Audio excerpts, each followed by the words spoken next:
Assalamualaikum warahmatullahi wabarakatuh. Perkenalkan, saya Rara Angela dengan NIM 122490024 dari Program Studi Rekayasa Instrumentasi dan Automasi.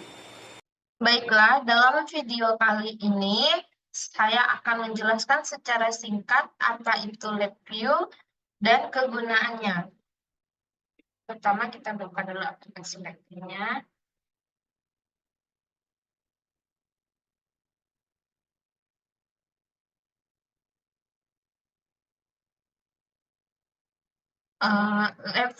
LabVIEW adalah grafis lingkungan pemrograman dan bahasa pemrograman yang dibuat oleh instrumen nasional dan memiliki semua fitur sebagai bahasa pemrograman biasa yang kita program dengan cara grafis, bukan pemrograman berbasis teks biasa seperti BASIC dan lain-lain. Kita juga dapat dengan mudah menghubungkan perangkat keras seperti perangkat T yang berbeda, dan kita juga bisa melakukan pengukuran ke LabVIEW menggunakan perangkat dokumen, dan pemrograman LabVIEW ini juga dapat menginstal dan menggunakan modul tambahan untuk aplikasi berbeda seperti aplikasi kontrol, aplikasi simulasi sistem waktu nyata, dan lain-lainnya. Di sini, pemrograman LabVIEW khas sehingga sangat berbeda dari bahasa pemrograman berbasis teks biasa seperti Visual Basic dan lain-lainnya. Jadi, semua yang kita lakukan adalah dalam bentuk grafis. Baiklah, di sini ada contoh LabVIEW-nya. Kita menggunakan while loop. Ini adalah while loop. While loop ini memiliki beberapa sub atau yang disebut dalam bahasa pemrograman lain yaitu metode atau fungsi. Pertama yaitu ada bahasa pemrogramannya atau disebut juga dengan kalimat if else. Ini kalimat if else. If else ini yaitu case strukturnya atau, dan ini ada untuk stop untuk programnya, stop buttonnya untuk ngekliknya, dan ini ada kondisinya.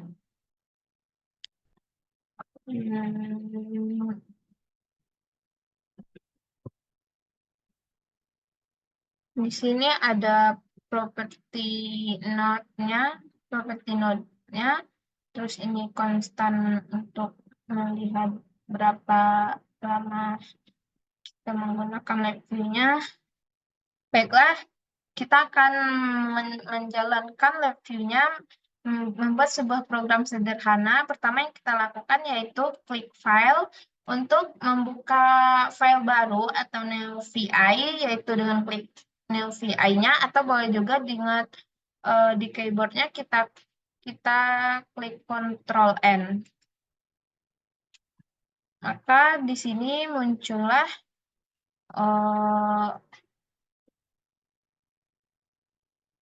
yaitu front panel dan juga diagram blok.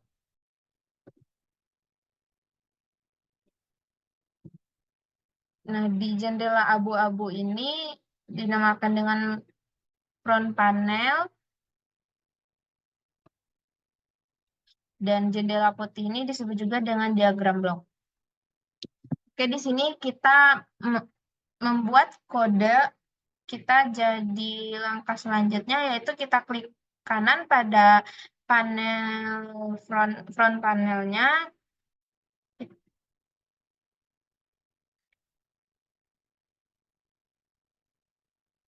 Di front panel ini kita dapat memilih kontrol numerik, boolean, dan lain-lainnya. Tapi contoh pemrograman sederhana kali ini yang saya buat yaitu berhubungan dengan numerik, maka yang dipakai cuma kontrol numerik, klik numeriknya, lalu ambil numerik kontrol, kita taruh di front panel,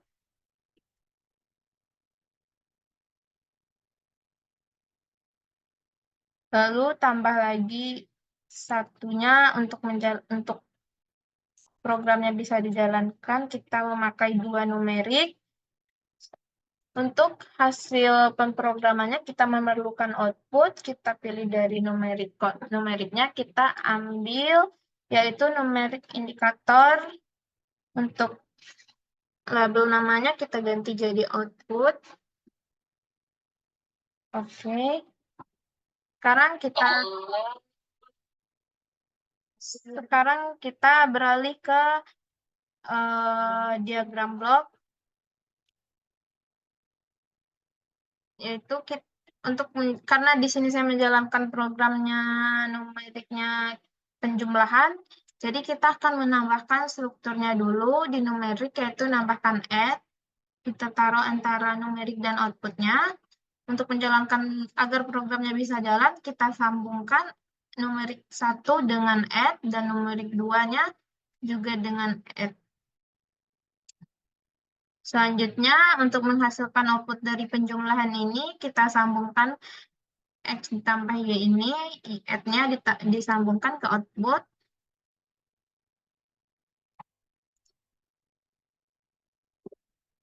Untuk melihat apakah program kita error atau tidak, kita klik yang gambar lampu ini atau highlight execution. Lalu kita klik run. Dapat dilihat di sini tidak ada error karena ada hasil dari jalan numerik ke add-nya dan output-nya. Kita matikan. Lalu kita kembali ke front panel, yaitu jalankan programnya. Karena di sini numerik 1-nya masih 0 dan numerik 2-nya masih 0, maka output-nya tetap 0. Maka numerik 1-nya kita ganti jadi angka 2. Numerik 2-nya jadi 3. Untuk mendapatkan hasil output-nya, kita klik run.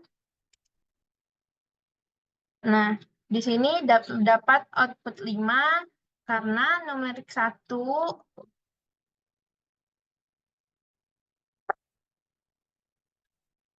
dapat dilihat di sini output yang didapat adalah 5 karena ini adalah programnya penjumlahan, yaitu program numerik 1 yaitu 2, numerik 2 yaitu 3, di penjumlahan yaitu numerik 1 ditambah numerik 2, maka 2 ditambah 3 sama dengan 5.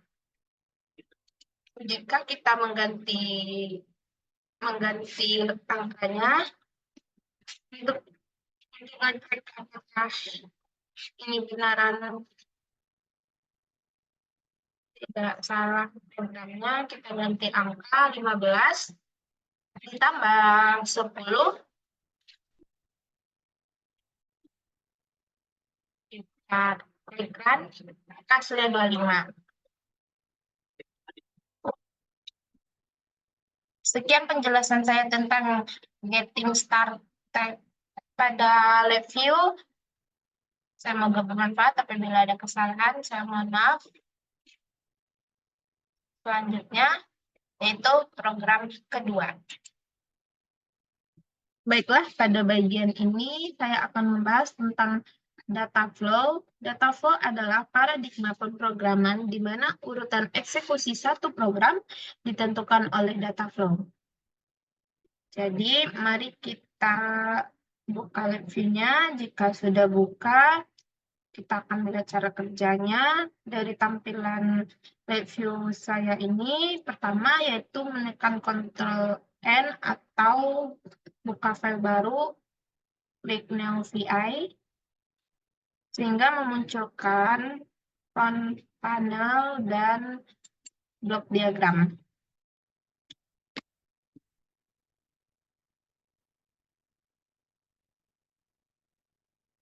Yang pertama, kita akan membuat program sederhana, yaitu klik kanan pada bagian front panel. Kita akan mulai dengan numerik control.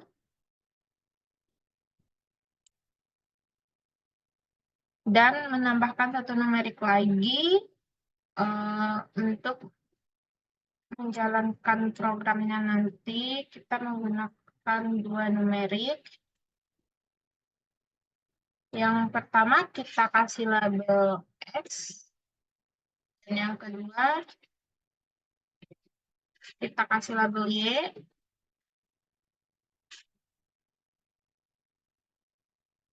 Selanjutnya yaitu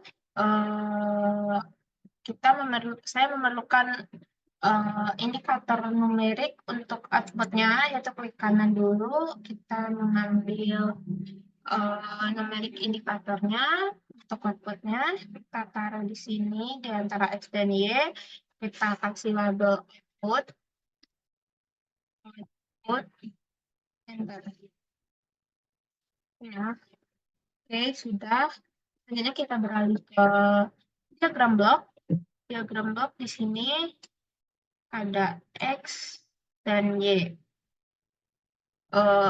Kita akan menggunakan program sederhana yaitu penjumlahan. Klik kanan pada bagian jendela diagram blok, yaitu ngambil numerik, kita tambah add. Ini kita untuk program X dulu kita hubungkan ke add, dan Y-nya kita hubungkan juga ke add. Selanjutnya add-nya kita hubungkan ke output untuk menjalankan program, mendapatkan hasil outputnya.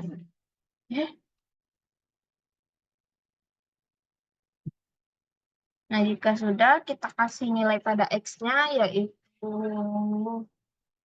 2, dan Y-nya 3. Kita jalankan programnya, kita akan mendapatkan output 5. Di sini saya akan menambahkan program yang agak lebih rumit daripada ini, yaitu di bagian blok diagramnya kita menambahkan numerik lagi, yaitu add-nya. Kita letakkan add-nya di bawah, add yang lama, terus add yang baru kita hubungkan ke output, lalu outputnya kita putuskan dengan add yang lama kita hapus, lalu add yang lama kita hubungkan dengan add yang baru, dan satu sambungannya lagi kita hubungkan ke Y. Nah, untuk ngecek apakah program kita error atau tidak, kita hidupkan highlight execution-nya, lalu kita klik run. Lihat, jika sampai output tidak ada tulisan error, maka program sudah bisa dijalankan. Lalu kita ke front panelnya, yaitu kita jalankan programnya. Nah, kita matikan dulu, kita jalankan programnya. Output yang didapat 8. Kenapa 8? Sedangkan 2 ditambah 5 hasilnya adalah 5, tapi di sini hasil outputnya adalah 8.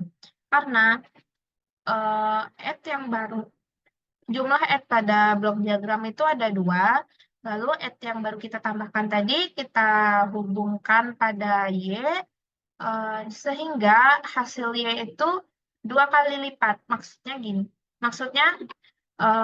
karena X-nya tidak ditambahkan ke rangkaian X, maka X-nya tetap bernilai 2, ditambah dengan Y3, hasilnya 5, karena Y dihubungkan ke 2 add, maka Y-nya ada 2, berarti 3 ditambah 3, 6, ditambah 2, maka output yang didapat adalah 8. Begitu sebaliknya, apabila add yang baru kita tambahkan, kita hubungkan ke X, maka hasil X terdapat 2 kali, dan Y-nya cuma 1 kali. Sekian penjelasan saya tentang data flow kali ini. Apabila ada kesalahan, saya mohon maaf. Selanjutnya, program selanjutnya. Baiklah, untuk program ketiga, saya akan membuat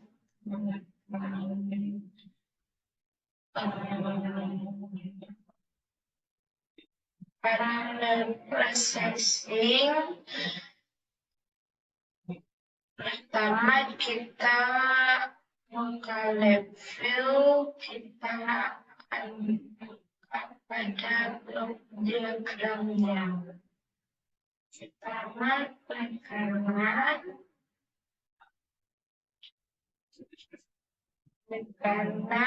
pilih file naik, terus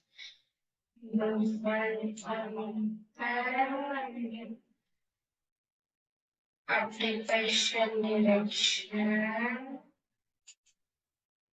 Taruh di sini agar ada labelnya, keterangan lagi kita kasih di situ ID ada.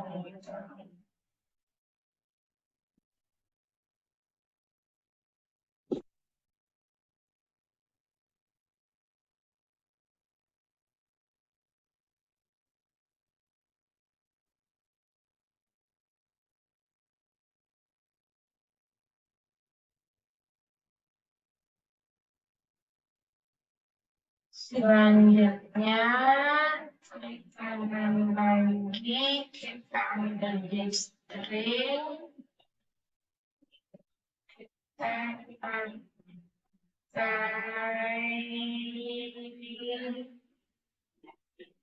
string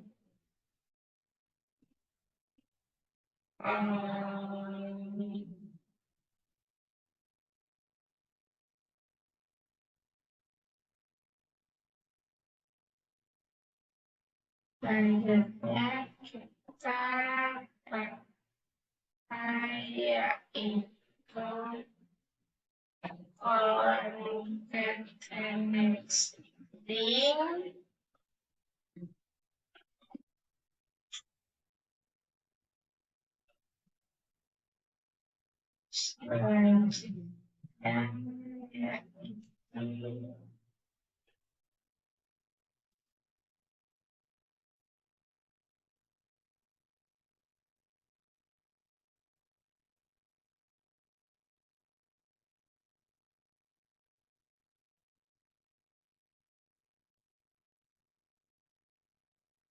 Kita kasih nama VI.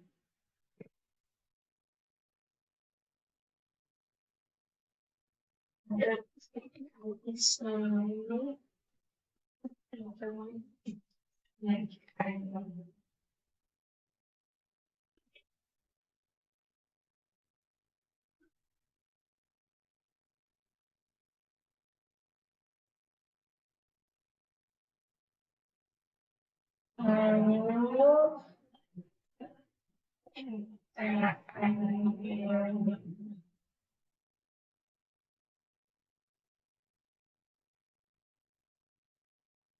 ambil ads.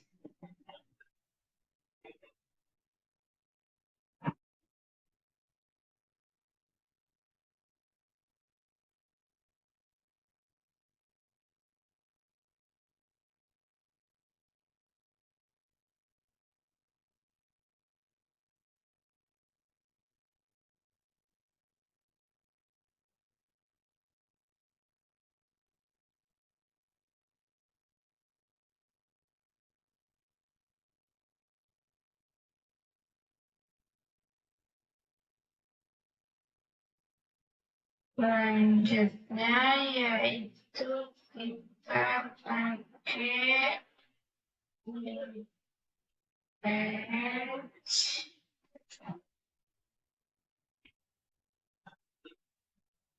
lalu kita pakai nama label ini.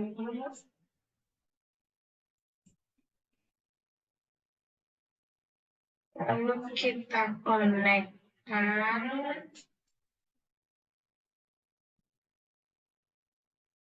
label ini dan ini ke sini.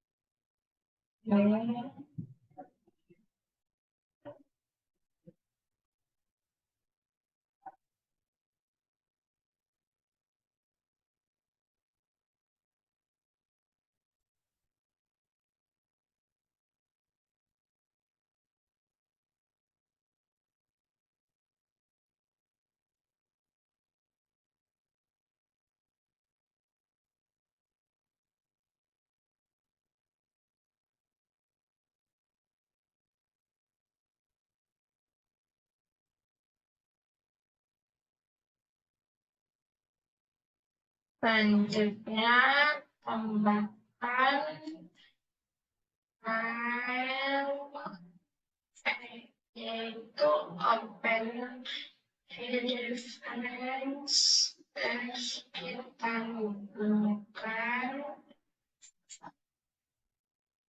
sudah lalu kita simpan.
Selanjutnya yaitu menambahkan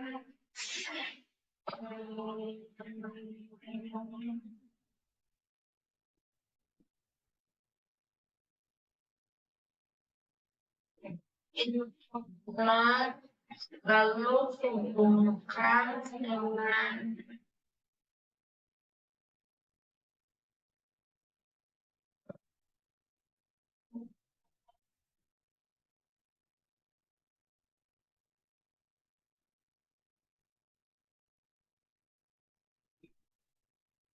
pada bagian ini kita klik komponen, kita ambil seperti ini.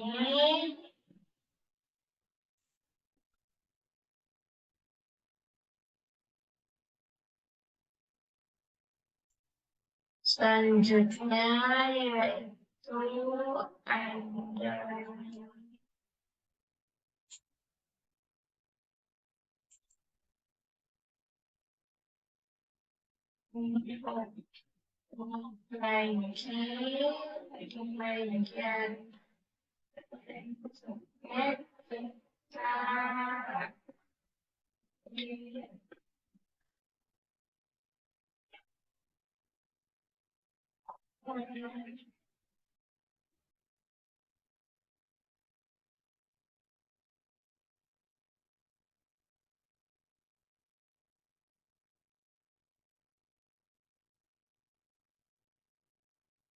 ada lagi bagian kita menu ada yang pilih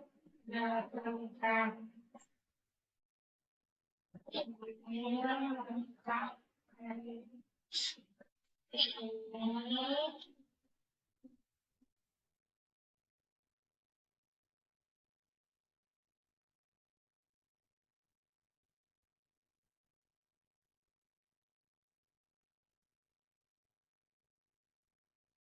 selanjutnya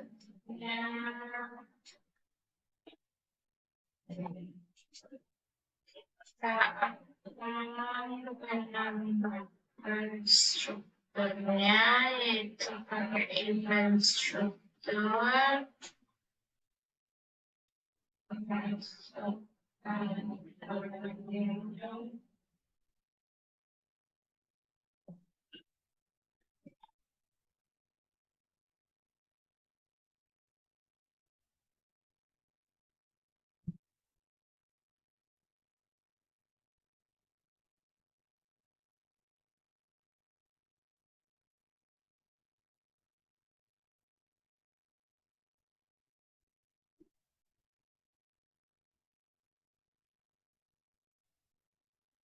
Selanjutnya kita akan kembali lagi ke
dan namanya dengan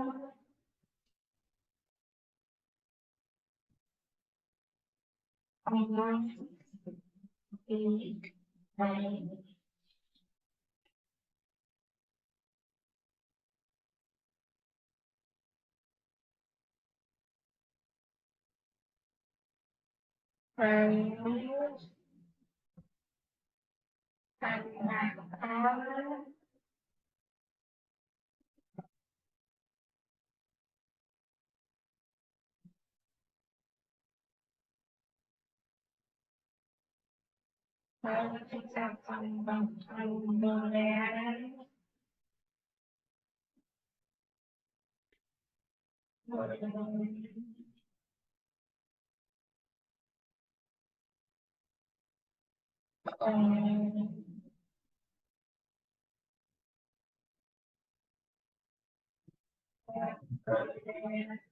rincian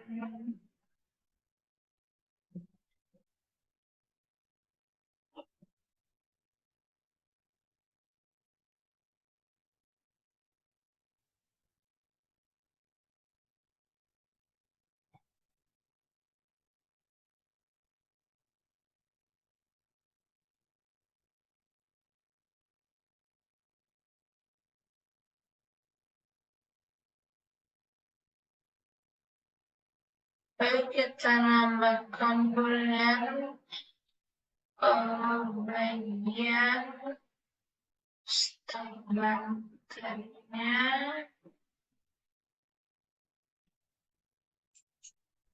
sudah kita ganti jadi kolom.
Selanjutnya kita jalankan programnya,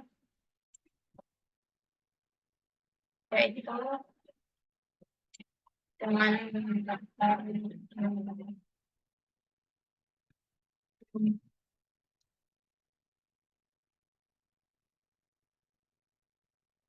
dan PI. Oke.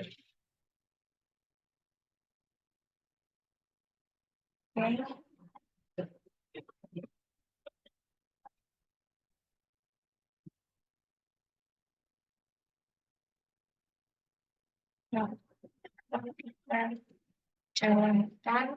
Yang terakhir ada Fundamental of LabVIEW for VRC episode 1. Dalam video yang disampaikan oleh First Update Note atau Funding Rate, dijelaskan mengenai dasar-dasar LabVIEW untuk VRC atau First Robotic Competition yang bertujuan untuk memperkenalkan para pemula, terutama siswa yang baru mengenal VRC, tentang penggunaan perangkat lunak National Instrument atau NI LabVIEW dalam konteks robotika. LabVIEW adalah perangkat lunak yang serbaguna digunakan oleh para profesional di berbagai bidang teknik untuk mengembangkan sistem pengujian, pengukuran, dan kontrol. Kerjasama antara NI dan FIRST memungkinkan akses gratis bagi siswa dan mentor yang berpartisipasi dalam VRC ke LabVIEW, membantu membina generasi insinyur dan ilmuwan berikutnya. LabVIEW digunakan secara luas di berbagai sektor teknik, termasuk oleh organisasi terkemuka seperti NASA, Ford, CERN, MIT, dan BOSS. Selain itu, LabVIEW juga digunakan oleh perusahaan besar seperti Ferrari, Lego, dan Tesla. Dalam episode khusus ini, April Ridet dari NI memberikan panduan komprehensif tentang penggunaan LabVIEW untuk robotika. Sesi tersebut dimulai dengan langkah-langkah awal seperti mengunduh dan menginstal perangkat lunak VRC yang diperlukan, dan kemudian berkembang menjadi eksplorasi mendalam tentang lingkungan pemrograman LabVIEW dengan penekanan pada penerapan dan kegunaannya dalam proyek robotika. April membimbing pemirsa dalam membuat dan menyesuaikan proyek robot default yang merupakan langkah mendasar bagi setiap pemula. Dia juga memandu langkah-langkah untuk mengunduh dan menginstal LabVIEW untuk pemrograman VRC serta memahami antarmuka LabVIEW dan cara menavigasinya untuk memulai atau memodifikasi proyek yang sudah ada. Selain itu, April juga menunjukkan bagaimana memanfaatkan proyek robot default sebagai titik awal untuk memprogram robot, termasuk pemahaman tentang struktur dan komponen proyek, serta cara menyesuaikannya sesuai dengan kebutuhan desain robot spesifik. Ini adalah pengantar yang komprehensif dan praktis bagi para pemula dalam memulai penggunaan LabVIEW untuk aplikasi robotika. Episode kali ini memberikan pandangan tentang bagaimana menambahkan fungsi baru ke robot dengan menulis atau memodifikasi kode yang penting untuk menyesuaikan perilaku dan kemampuan robot. Dilanjutkan dengan memanfaatkan robot bawaan yang disertakan dalam LabVIEW untuk memprogram dan menguji berbagai fungsi robot yang sangat berguna untuk memecahkan masalah dan meningkatkan kinerja robot. April juga mengajarkan cara menyesuaikan proyek robot default agar sesuai dengan kebutuhan spesifik masing-masing robot. Selanjutnya, kita dipandu tentang cara menerapkan kode ke robot dan melakukan proses debug dasar yang penting untuk memastikan robot beroperasi dengan benar dan mengidentifikasi serta memperbaiki masalah yang mungkin muncul. Pembaruan pertama sekarang didukung oleh Aliansi Biru dan menawarkan manfaat langganan eksklusif termasuk presentasi khusus tentang LabVIEW untuk VRC. Pentingnya memahami struktur proyek robot LabVIEW termasuk kode, mode operasi, pesan kesalahan, dan pengaturan stasiun driver untuk pengembangan yang efektif juga dibahas. LabVIEW menawarkan fitur jendela Explorer proyek yang mempermudah pengguna dalam mengelola proyek dan VI dengan efisien. Fitur ini memungkinkan pengguna untuk mengatur, menambahkan, dan mengedit elemen proyek dengan mudah. Selain itu, fitur yang sangat berguna adalah kemampuan untuk menguji koneksi ke perangkat fisik melalui panel depan dan diagram blok, yang memungkinkan pengguna untuk memastikan bahwa perangkat terhubung dengan benar sebelum implementasi kode. Selanjutnya, pengguna juga diajarkan tentang penggunaan jendela eksekusi dalam LabVIEW yang memungkinkan pemantauan urutan kode yang dieksekusi secara real-time untuk pemecahan masalah yang efektif. Warna kabel dalam LabVIEW juga memiliki arti tertentu sesuai dengan tipe data yang digunakan, membantu pemrograman dalam memahami aliran data dengan lebih baik. Dalam video tutorial, pentingnya menghubungkan input dan output dari sub VI dengan benar dalam LabVIEW ditekankan untuk menghindari masalah kecepatan motor yang berlebihan. Langkah-langkah ini juga mencakup pembuatan scalar joystick untuk mengontrol kecepatan motor secara tepat, yang penting untuk menghindari risiko kerusakan perangkat akibat kelebihan beban. Seluruh materi ini memberikan panduan komprehensif bagi pengguna LabVIEW, memastikan pengguna dapat memanfaatkan perangkat lunak ini secara efisien dan efektif dalam pengembangan solusi robotika. Dalam presentasinya, pembicara memberikan penjelasan mendalam tentang cara keputusan di LabVIEW menggunakan dua struktur utama, yaitu struktur kasus dan blok pilih. Pembicara memulai dengan menjelaskan pengguna struktur kasus yang memungkinkan pengguna untuk membuat keputusan berdasarkan kondisi boolean tertentu. Selain itu, pembicara juga membahas penggunaan blok pilih sebagai alternatif cepat untuk membuat keputusan boolean tanpa perlu membangun struktur kasus yang lebih rumit. Pembicara juga menyoroti penggunaan cluster dalam LabVIEW, fitur yang memungkinkan pengguna untuk mengelompokkan tipe data yang berbeda menjadi satu unit yang lebih mudah dikelola. Dia menekankan bahwa pengguna cluster dapat meningkatkan keterbacaan dan efisiensi kode. Terakhir, pembicara menggarisbawahi pentingnya mendapatkan bantuan konteks saat memprogram di LabVIEW. Dengan memanfaatkan bantuan konteks, pengguna dapat lebih mudah memahami fungsi-fungsi yang digunakan dalam pengembangan program, sehingga mempercepat proses pemrograman dan mengurangi risiko kesalahan. Dalam konteks belajar dan menggunakan LabVIEW, penting untuk memahami cara mendapatkan bantuan yang tersedia serta contoh-contoh yang dapat memperkaya pemrograman. Salah satu cara adalah melalui bantuan konteks yang detail yang dapat diakses dalam antarmuka LabVIEW. Bantuan konteks memberikan penjelasan yang jelas tentang fungsi-fungsi dan alat-alat yang tersedia, membantu pengguna memahami cara menggunakannya dengan efektif. Contoh-contoh VRC juga dapat menjadi sumber bantuan yang berharga dalam pemrograman LabVIEW, karena tidak hanya memberikan panduan praktis, tetapi juga memperlihatkan penerapan nyata dari konsep-konsep dalam konteks kompetisi robotika. Dalam proses debugging, pengguna dapat menggunakan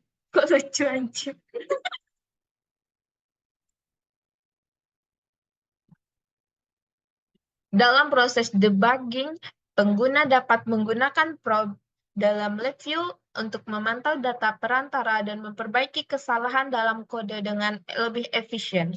Ini merupakan teknik yang sangat berguna untuk mengidentifikasi masalah dan memperbaikinya dengan cepat. Penjelasan tentang menjalankan kode sebagai startup di robot Rio juga diperlukan, serta perbedaannya dengan penerapan kode secara langsung. Memahami perbedaan ini membantu pengguna mengatur konfigurasi robot dengan benar dan memastikan bahwa kode berjalan sesuai yang diharapkan saat memulai perangkat. Dengan memanfaatkan sumber-sumber bantuan ini, pengguna LabVIEW dapat meningkatkan pemahaman mereka tentang pengembangan perangkat lunak, meningkatkan efisiensi, dan mengatasi tantangan pemrograman dengan lebih percaya diri. Dalam presentasinya, pembicara menekankan 3 hal utama dalam pengembangan tim robotika, yaitu pembaruan dokumentasi, pembuatan robot dengan parameter yang dapat diperbarui, dan pengajaran review yang efektif. Pertama-tama, pentingnya pembaruan dokumentasi sebagai persiapan untuk tahun depan ditekankan oleh pembicara, serta menetapkan prioritas yang jelas dalam pengembangan tim. Dokumentasi yang terkini dan rinci membantu tim menghindari kebingungan dan menjaga arah yang jelas dalam proyek mereka. Selanjutnya, pembicara menjelaskan cara membuat robot dengan parameter yang dapat diperbarui menggunakan berbagai format seperti XML, JSON, atau file teks. Ini memungkinkan tim untuk dengan mudah mengubah parameter robot tanpa perlu memodifikasi kode inti, mempercepat iterasi desain, dan penyesuaian strategi kompetisi. Terakhir, pembicara membahas pentingnya pengajaran review yang efektif dan membangun pemrograman yang baik dengan pengajaran yang efektif. Tim dapat memanfaatkan fitur-fitur review secara maksimal, sementara pemrograman yang baik akan mampu mengoptimalkan kinerja robot dan mengatasi tantangan-tantangan pemrograman dengan percaya diri. Dengan memperhatikan 3 aspek ini secara menyeluruh, tim dapat mengembangkan strategi yang kuat dan meningkatkan kinerja mereka dalam kompetisi robotika. Di akhir episode, bahkan mereka yang tidak memiliki pengalaman sebelumnya dengan review diharapkan mampu menjalankan dan membuat robot. Mereka akan mempelajari cara menyesuaikan dan menyebarkan kode ke robot menggunakan review, serta melakukan beberapa tugas debugging. Mendasar episode ini menjadi fondasi yang kokoh bagi siapapun yang ingin memulai pemrograman robotika, khususnya dalam konteks First Robotic Competition. Intinya, video ini membahas dasar-dasar review untuk VRC, termasuk penggunaan panel depan dan diagram blok, pembuatan robot dengan parameter yang dapat diperbarui, penggunaan struktur kasus dan blok pilih, serta pentingnya debugging dan orientasi perangkat lunak. Video juga memberikan informasi tentang kesalahan umum yang muncul dalam robot dan cara mengatasinya. Sekian dari video saya hari ini. Semoga bermanfaat. Apabila ada kesalahan kata atau penyampaian, saya mohon maaf.